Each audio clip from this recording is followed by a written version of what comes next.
Melziad. I'm a vice president at the Council of the Americas, and I have the great honor of welcoming all of you to this expert panel on the role of institutional investors in Latin America's economic recovery.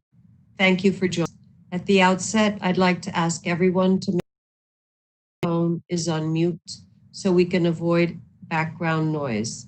It is my honor to introduce Susan Greenwell, Senior Vice President and Head of Government Relations at MetLife, supports MetLife's position in all relevant political, regulatory, and legislative arenas in the United States and in nearly 50 countries in Latin America, Europe, Asia, the Middle East, and North Africa. The portfolio must give 24/7 a new meaning in times of COVID, and Susan is a new mother to boot. Before I turn the floor over to Susan, please let me remind our participants that this session is and it is being recorded. It will be available on our website in a few days. We will be keeping everybody's audio muted except for the speakers. We ask that you please keep your lines on mute throughout unless you're called on to speak. Following the panel, using the WebEx chat function, either a private chat or a general one, if you want everybody to be aware to be added to the queue. And now I'll turn over the mic to Susan. Thank you again for being with us today. The floor is yours, Susan. Thanks so much, Randy, and good morning, everyone.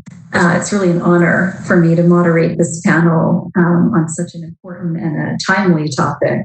But first, I want to thank Randy and the Council of the Americas for organizing the discussion, as well as for attracting such a high caliber of panelists that I have the pleasure of moderating. Once the main impact of the pandemic crisis in Latin America and the rest of the world is going to be confronted with the enormous task of rebuilding our economies, the productive sector, as well as the social basis of each country. We already have some initial estimates of the expected negative economic impact. The World Bank, for example, expects the region's average GDP growth in 2020 to be a negative 7%, and will likely see significant levels of unemployment, estimated to be over 8% in many markets. In this long and difficult process of economic recovery, one of the most relevant players is going to be institutional investors. And among those, pension fund managers and big asset managers like BlackRock are going to be among the most significant actors.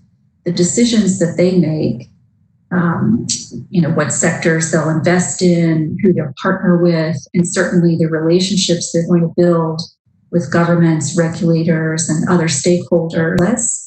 Is currently the president of the Mexican Association of Retirement Fund Administrators, or AMFORE. Prior to taking over the association last year, Bernardo worked in various roles as a financial sector regulator, including serving as the chairman of the National Banking and Securities Commission in Mexico. Next, we have Fernando Larraín, who's the CEO of the Chilean Association of Pension Fund Administrators. Fernando's held academic and public policy positions throughout his career, including posts with the Ministries of Finance, Energy, and the Economy. And last, we have Diego Mora, who's head of Colombia, Peru, and Central America for BlackRock, and has worked across Latin America in his extensive finance career, including with BlackRock as well as Scandia and Citi. So, as Randy mentioned, I definitely want to have this be an interactive and dynamic discussion. So I have a few questions to get the conversation going, but your questions are going to be a lot more interesting than mine are. So please jump in, use the chat function, or let the ASCOAs that they know best, and how the pandemic is impacting these roles. And Bernardo, why don't I start with you? Thank you so much, Susan, and thank you. I would like to thank the Council for inviting us to be a part of this panel.